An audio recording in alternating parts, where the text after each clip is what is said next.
السلام علیکم پیارے ناظرین کرام، اگر آپ بھی اپنا ڈرائیونگ لائسنس بنوانا چاہتے ہیں تو یہ ویڈیو آپ کے لیے ہے۔ اس ویڈیو کو مکمل دیکھنے کا فائدہ یہ آپ کو ہوگا کہ آپ اپنا شہروں کا ٹیسٹ پاس کرنے کے قابل ہو جائیں گے۔ تو سامنے دیے گئے نشان سے کیا مراد ہے کہ دائیں طرف دوہرا موڑ ہے،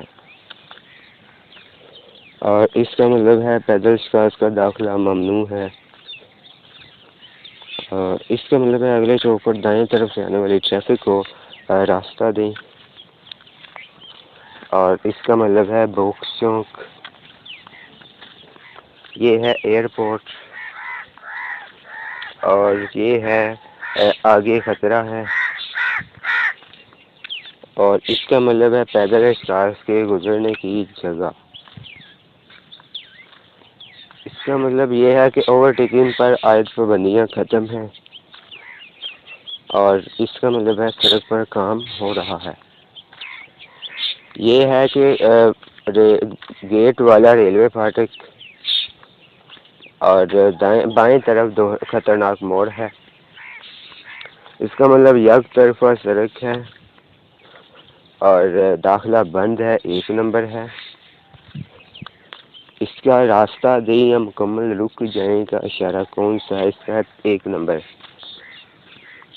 اور ریلوے فاٹک کا اشارہ کون سا ہے؟ تو دوستو اس کا ہے 1 نمبر۔ اس کے بعد معاشروں کے گزرنے کا راستہ کا اشارہ کون سا ہے؟ اس کا 4 نمبر ہے۔ رکنے کا اشارہ کون سا ہے؟ 1 نمبر۔ اور چھوٹی سڑک بائیں سمت سے مل رہی ہے کا اشارہ کون سا ہے؟ تو اس کا ہے 3 نمبر۔ اور آگے الیکٹرک سگنل ہے کا اشارہ کون سا ہے؟ 4 نمبر ہے اس کا۔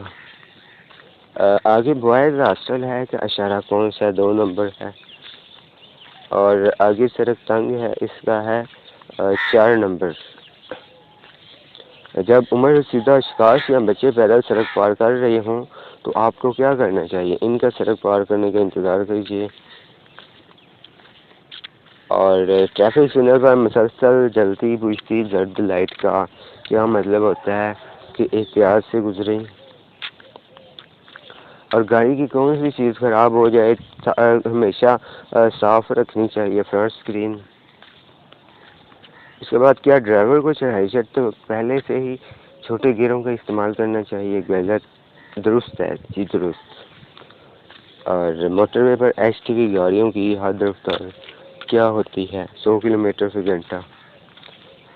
اس کے بعد ہے کیا احتیاطی اشاروں پر عمل کرنا قانوناً لازم نہیں؟ اور سامنے دیے گئے نشان سے کیا مراد ہے؟ Stop line. اور دوستوں مزید انفارمیشن کے لیے چینل کو سبسکرائب کر لیں تاکہ آپ کو ہر قسم کی نئی ویڈیو ملتی رہے۔ ملتے ہیں نیکسٹ ویڈیو میں۔ خدا حافظ، اللہ نگہبان۔